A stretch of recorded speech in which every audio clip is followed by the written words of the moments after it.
Once upon a time, in the warm fields of Maryland long ago, there lived a boy named Josiah Henson. He was born on June 15, 1789, on a farm near Port Tobacco.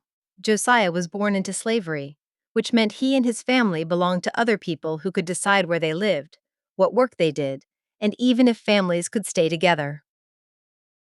As a little boy, Josiah's first sad memory was seeing his brave father whipped harshly and punished just for protecting his wife. His father lost an ear and was sold far away to the south. Josiah never saw him again. This showed how cruel and unfair the system of slavery could be. Many enslaved people like Josiah's family worked very hard on farms and plantations, growing crops like tobacco. But they received no pay, no freedom to leave, and often faced beatings or separation from loved ones. From the perspective of the enslavers, the owners, they saw slavery as a way to run their farms and make money. Some believed it was normal or even necessary for their way of life back then, and they thought they had the right to control people they owned. But Josiah grew strong and smart. He learned to work hard and even became an overseer on a farm in Kentucky. He got married and had children. He became a preacher too, sharing stories from the Bible about kindness, hope, and how everyone matters to God. One day, Josiah saved money from preaching to try to buy his freedom. His owner promised to let him go for a certain amount, but then changed the deal and planned to sell Josiah far away, maybe even breaking up his family by selling them separately. This was very common and very scary for enslaved families. Josiah knew he couldn't let that happen. So in 1830, Josiah made a brave choice. With his wife and 4 children, he escaped. They traveled secretly at night along paths helped by kind people in the Underground Railroad, a secret network of safe houses and helpers who believed slavery was wrong and helped people find freedom. It was dangerous. Hunters looked for runaways, and if caught, the punishment could be terrible.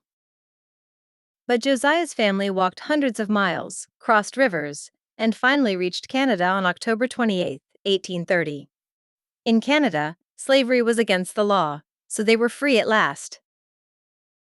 From the side of those who supported slavery in the South, people like Josiah's old owners saw escapes as stealing property and breaking the rules of their society. They thought runaways hurt their farms and should be brought back. But from Josiah's side, and the side of many kind people in the North and Canada, freedom was a basic right, and helping someone escape was the right thing to do. In Canada, Josiah didn't just rest. He used his freedom well. He became a minister and leader. In 1841, he helped start a special community called the Don Settlement near Dresden, Ontario.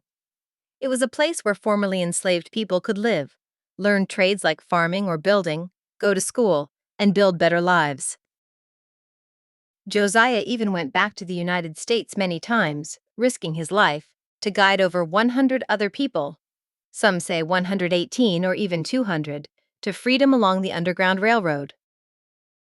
Josiah wrote his own true story in a book in 1849 called The Life of Josiah Henson.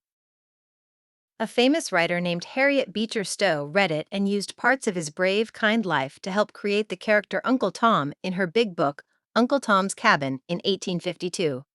That book helped lots of people see how wrong slavery was and helped lead to big changes.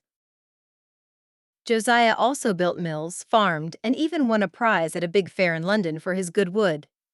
He spoke in England and met important people who cheered for his work against slavery. Josiah lived a long life full of courage and helping others. He passed away on May 5, 1883, at age 93, in Canada, the land where he found freedom and shared it with so many.